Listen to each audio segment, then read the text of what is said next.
इसी से जुड़ा मेरे मन में एक सवाल ये आ रहा है कि जैसे आईएएस अधिकारी जो पहले बनते थे अंग्रेजों के जमाने में, तो अंग्रेज उन्हीं लोगों का चयन करते थे जो उनके मुफीद होते थे, जो उनके मुताबिक सोच रखते थे, जो उनके मुताबिक उनका काम कर सकते थे, जो उनके एडमिनिस्ट्रेशन में उनकी सहायता कर सकते थे। पैटर्न सेम टू सेम वही चला आ रहा है। तो ये आजादी के बाद की जो सरकारें हैं, इंक्लूडिंग आपकी पार्टी की भी सरकार, क्या इन लोगों का दायित्व नहीं बनता है कि जो हमारी बेसिक शिक्षा नीति है, जो प्राइमरी एजुकेशन है, जो सेकेंडरी एजुकेशन है, जो इंटरमीडिएट के दौरान की एजुकेशन है, या यूनिवर्सिटीज में जो सिलेबस हमें पढ़ाया जा रहा है, अक्सर आरोप लगते हैं कि वामपंथियों ने हमारे इतिहास को बदल दिया, इतिहास के साथ छेड़खानी की गई, हमारी धरोहरों को कमतर दिखाया गया, हमें हमेशा लूटा पीटा हारा हुआ दिखाया गया। तो ये चीजों को आखिर कब बदला जाएगा? क्योंकि नए भारत का नारा तो दिया जाता है, लेकिन नए भारत में नया क्या है, ये लोग तो पूछ रहे हैं ना कि नया क्या है। बिल्कुल। और देखिए, यहाँ पे बदलाव अगर ग्राउंड रूट लेवल से होगा, तभी ये चीजें जाकर के ऊपर अपने आप स्वतः स्फूर्त बदल जाएंगी। देखिए, पुरानी सरकार ने भी लेटरल एंट्रीज ट्राई करने की पूरी कोशिश करी। लेटरल एंट्रीज का मतलब है कि जब आप मार्केट एक्सपर्ट्स को डायरेक्ट उठाकर एक सीनियर पोस्ट पर बैठा देते हैं, जॉइंट सेक्रेटरी की पोस्ट पर बैठा देते हैं, जो आईएएस आईपीएस का डायरेक्ट की पोस्ट होती है उस पर बैठा देते हैं। उसका पर्पस क्या था कि जब आप मार्केट एक्सपर्ट्स को, जैसे आपने टेक एक्सपर्ट ले लिया, अब टेक एक्सपर्ट ने अपनी जिंदगी लगा दी 20 साल बार टेक सीखने में, और आज मैं उसको जॉइंट सेक्रेटरी आया हूँ टेलीकॉम डिपार्टमेंट में, तो वो क्या करेगा? माशाअल्लाह, वो मेरे लिए काम करेगा, क्यों नहीं करेगा? बहुत अच्छा काम करेगा। कम से कम उसको इतनी नॉलेज सेंस तो है कि दुनिया चल कहाँ रही है। और वहीं मैं किसी ऐसे अफसर को बैठा दूं जो 20 साल से रेवेन्यू में था और आप आईटी में बैठा दिया, तो आप उससे फिर क्या उम्मीद करोगे? इसको करना जरूर चाहिए, आपको भी पता है, मुझे भी पता है इसके रिफॉर्म की जरूरत है, सरकार को भी पता है, पिछली सरकार को भी पता था इसके रिफॉर्म की जरूरत है। लेटरल एंट्रीज 10 बार ट्राई करी जा चुकी हैं, लेकिन क्योंकि ब्यूरोक्रेसी की लॉबी इतनी स्ट्रांग है, at the end of the day वो एक नहीं तो दूसरा, दूसरा नहीं तो तीसरा कुछ ना कुछ क्लॉज लगाकर उन लेटरल एंट्रीज का प्रोसेस या तो स्लो कर देते हैं, या तो उनको ज्वाइनिंग नहीं करने देते, या तो उनके एंटी खड़े हो जाते हैं। क्योंकि ये लोग ना बड़े चतुर चालाक हैं, इनको पता है अपनी तो चल रही है साहब, अपनी तो पूरी लॉबी है, इनका तो ध्यान है, इनको तो हम 87 बैच के हैं, हम 88 बैच के हैं, हम 89 बैच के हैं। अब इनकी दोस्तियां हैं सदियों पुरानी, तो ये तो अपनी दोस्तियों को बचाने के लिए, आप देखेंगे करप्ट आईएएस ऑफिसर को बचाने के लिए भी आईएएस आईपीएस की एसोसिएशन जो है वो पूरी तत्परता से लड़ेगी। इसमें रिफॉर्म के लिए एक बार भी वो खुद बात नहीं करते। पूरे देश को ज्ञान बांटते हैं लोग, लेकिन अपनी ट्रांसपेरेंसी पर कभी नहीं करते। एक फॉर्मेट है सोशल ऑडिट का, आप इसको कभी पढ़िएगा। सोशल ऑडिट का जो ड्राफ्ट है वो यही कहता था कि how to make them accountable for the society. तो वो सोशल ऑडिटिंग रहेगी, जो ऑटोनॉमस बॉडी होगी और वो इनका सोशल ऑडिट करेगी। लेकिन इन लोगों ने आज तक सोशल ऑडिट का बिल नहीं पास होने दिया। मैंने बहुत, तब मैंने राजनीतिक करियर की बहुत शुरुआत करी थी, बहुत यंगस्टर के नाते, तो एक बार एक आईएएस साहब थे, वो हमारे डिस्कशन में आए हुए थे, तो मैंने उनसे बच्चों की तरह पूछा, मैं कि साहब जब ये सोशल ऑडिट इतनी अच्छी चीज है और आप पर अकाउंटेबिलिटी आ सकती है, तो why are you not implementing it? I am not naming him, और वो बहुत बहुत लेवल पर थे उस समय पर, मतलब पॉलिसी सेंटर के।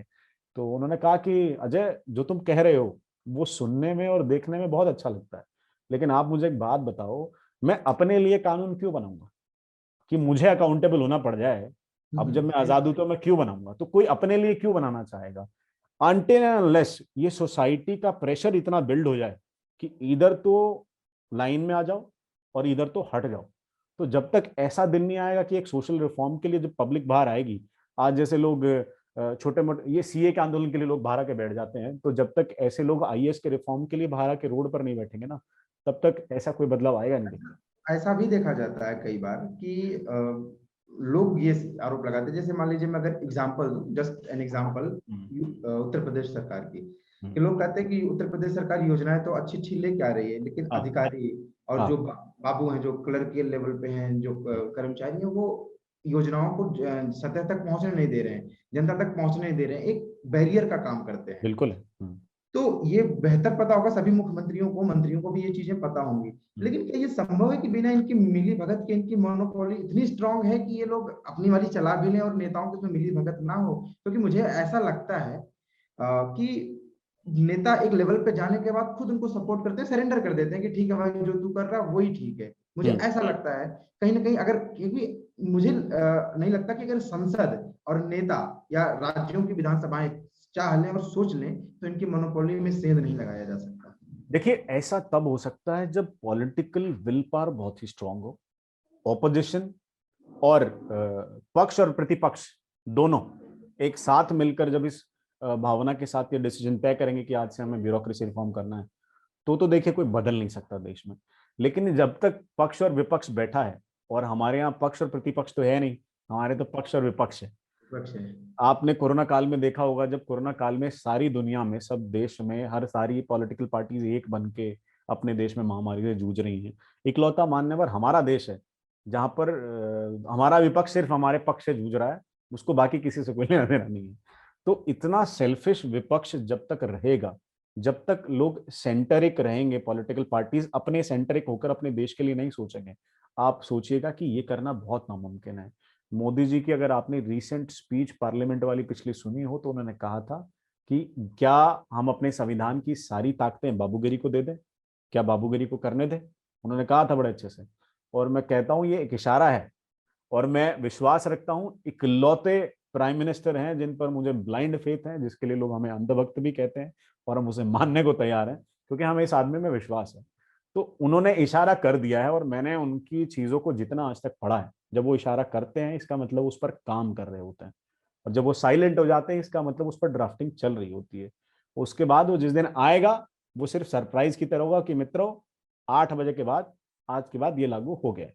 तो जिस दिन ऐसा होगा, मुझे लगता है इस कंट्री को हम एक बहुत बड़ी डीमक से बचा पाएंगे, क्योंकि ब्यूरोक्रेसी में मैं ये नहीं कहना चाहता दोस्त कि सारे ब्यूरोक्रेट्स खराब हैं, सारे आईएएस खराब हैं या सारे आईपीएस खराब हैं। बहुत सारे यंग लड़के लड़कियां जो जाते हैं, वो बहुत अच्छी उम्मीदों के साथ जाते हैं, एम्बिशन के साथ जाते हैं। बहुत साधारण घरों के बच्चे आईएएस आईपीएस बनकर जाते हैं कि नहीं पापा मैं सर्व करूंगा लोगों को, देखो मैं दुनिया में नाम कमा के दिखाऊंगा। बट जब वो सिस्टम में जाके एड्सॉर्ब होते हैं, वो सिस्टम इतना रॉबस्ट है कि ईदर स्टिक विद इट और either will make you haunt. तो आपको वो इतना भयभीत कर देगा वो सिस्टम, तो आपको लगेगा कि यार क्यों अपनी जिंदगी बर्बाद करने पे तो लाऊं, जो ये कह रहे हैं कर लेते हैं। जूनियर सीनियर, वो एक पूरी गैंग है, छोटा नहीं है शब्द, ये मैं कह रहा हूँ बहुत बड़ा शब्द है ये गैंग, क्योंकि इतने हिस्टोरिकल हो चुके हैं। आप जो सोचो ना, जिसको याद है मैं 87 बैच का हूँ, 88 बैच का हूँ, 89 बैच का हूँ, कितने बैचेस आ चुके हैं, और इनके दिमाग में एक बहुत अच्छा सेंस ऑफ अचीवमेंट है, इनको मालूम है। ये मंत्री को ना बार बार इशारा करते रहते हैं चुपचाप से, साहब आप तो चले जाओगे 5 साल में, हम यहीं रहेंगे। तो ये कहीं ना कहीं एक ब्लैकमेलिंग भी है कि ये पॉलिटिकल आदमी को पूरा पॉलिटिकल रहने भी नहीं देते। अब इनके सामने नेता सरेंडर करे ना तो क्या करे, इनके बिना काम नहीं, और इनके बिना भी सरे नहीं और इनके साथ भी सरे नहीं, तो जाए कहाँ। तो नेता मतलब सोचता, मतलब ये ऐसा लड्डू है जो खाया भी नहीं जा रहा और हाँ खाने हाँ से रहा भी नहीं जा रहा। हाँ, तो वो समस्या हो गई है कि इसके बारे में बोले तो कहाँ रिपोर्ट करें, कंप्लेंट करने के लिए कोई जगह नहीं, जुडिशरी में इन पर कोई केस नहीं लेता, अपने ऊपर ये कंप्लेंट नहीं लेते, आप इनके कंप्लेंट कहाँ करोगे। एकमात्र सोल्यूशन बच जाता आदमी के पास, वो है ट्रांसफर। नहीं, कुछ एक स्टेट्स में ऐसे व्यवस्था थी, उत्तर प्रदेश और कुछ स्टेट्स में, जहाँ पे ये जो पंचायत लेवल के जो जिला परिषद जिला पंचायत के अध्यक्ष हुआ करते थे, वो सर्टिफिकेट बनाते थे, कैरेक्टर सर्टिफिकेट आईएएस पीएस। वो सिस्टम भी विधानसभा में खत्म कर दिया गया। उस सिस्टम में भी ये कहा गया कि नहीं, मतलब आप नहीं बना सकते, पावर छीन ली गई। तो मुझे लगता है कि ये जो चीजें लूप होल्स क्रिएट किए गए ना ब्यूरोक्रेट्स और डेमोक्रेसी के बीच में, ब्यूरोक्रेसी और डेमोक्रेसी के बीच में, ये कहीं ना कहीं अब जाकर के लोगों को परेशान हाँ, करके दिक्कतें आ जैसे रही हैं। जैसे मोदी जी की कुछ कुछ पॉलिसी देखिए आप, डिजिटल पॉलिसी है कि भाई फंड डायरेक्ट ट्रांसफर कर दो, आपने ब्यूरोक्रेसी को बाइकआउट कर। अब इसमें पीछे का आदमी का रोल नहीं है, लोन सैंक्शन करने हैं इतने, तो डायरेक्ट उसको लोन सैंक्शन होगा तो दिखता है डिजिटल में। पहले तो कॉपी किताब होती थी साहब, पता नहीं चलता था रेवेन्यू डिपार्टमेंट में। जो डिजास्टर रिलीफ फंड पहले आता था, किसके खेत की कितनी बर्बादी हुई कौन तय करेगा, कलेक्टर तय करेगा। किस बिहाफ पे तय करेगा, कोई पैरामीटर नहीं है। किस बिहाफ पे काम किया वो कोई पैरामीटर ही नहीं होता था। जब तक हम इनको अकाउंटेबल नहीं बनाएंगे, मैं तो कहता हूं कि हम इन्हें बदल नहीं पा रहे या कुछ और सारी चीजें हैं, हो सकता है सिस्टम अच्छा भी हो, लेकिन पहले हम इन्हें अकाउंटेबल तो बनाए। The first day they start getting accountable, आधे से ज्यादा काम हमारा हो जाएगा। जैसे मैं कुछ चीजें आपको बताता हूँ, एक सर्टेन एग्जांपल देता हूँ। दिल्ली की एक लैंड पुलिंग पॉलिसी है, आप उसको कभी पढ़िएगा, Delhi land pooling policy. Delhi development authority DDA के अंडर आता है। डीडीए को एक ब्यूरोक्रेट चलाते हैं, वो उसके चेयरमैन आके नियुक्त हो जाते हैं, वो चेयरमैन साहब उस पोस्ट पर आके बैठ जाते हैं। Delhi land pooling policy Kamal Nath लेकर आया था कांग्रेस के समय पर, और उसमें क्या था कि अब जो दिल्ली के आसपास में लैंड विलेजेस की थी उनको नोटिफाइड कर दिया उन्होंने कहा कि ये 11,000 एकड़ की लैंड है और इसमें आप रेजिडेंशियल ग्रुप हाउसिंग बना सकते हैं, लेकिन उसके लिए आपको क्या करना होगा, आपको 300 एकड़ के पैच में सारे किसानों को इकट्ठा होना पड़ेगा, सबकी सहमति देनी पड़ेगी, फिर ये देना पड़ेगा।